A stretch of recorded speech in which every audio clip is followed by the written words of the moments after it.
তেজপুৰতো ৰাজীৱ ভৱন দেখা গৈছে যে পোষ্টাৰ ফালিছে, আপুনি কৈছে ইতিমধ্যে সজাইছে, বিভিন্ন জেগাত হৈছে। আচলতে এই ধৰণৰ প্ৰৱণতা যে প্ৰতিবাদ কৰিছে ঠিক আছে, কিন্তু পোষ্টাৰ বেনাৰ বা ৰাজনৈতিক দলৰ কাৰ্যালয়ত গৈ কৰা,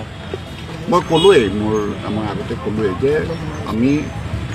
মোৰ ৰাজনৈতিক জীৱনত এনেকুৱা ধৰণৰ ঘটনা দেখা নাছিলোঁ, অসমত বিশেষকৈ। ইয়াৰ আগতেও তেওঁলোকে এবাৰ আমাৰ কাৰ্যালয় ঘেৰাও কৰি পাথৰ মাৰিছিল, আৰু এইটো দ্বিতীয়বাৰ হ'ল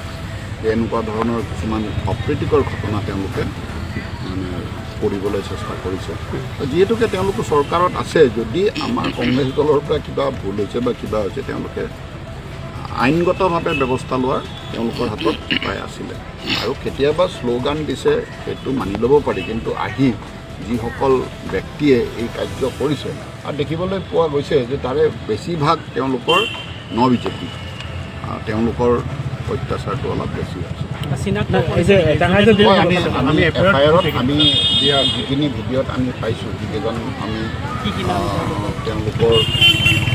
আপোনাৰ ৰূপম গোস্বামী, জুৰি শৰ্মা বৰদলৈ, ৰত্না সিং, আপোনাৰ গুঞ্জন বৰ্মন, পুৰবী ৰয়, ৰাজীৱ শৰ্মা, ৰঞ্জীৱ শৰ্মা, সিদ্ধাংশু অংকুৰ বৰুৱা, আমি যিকেইজন ভিডিঅ'ত চিনাক্ত কৰিছোঁ আৰু ভিডিঅ'ত ওলাইছে তেওঁলোকৰ নাম দিছোঁ, আৰু লগতে বাকী তেওঁলোকৰ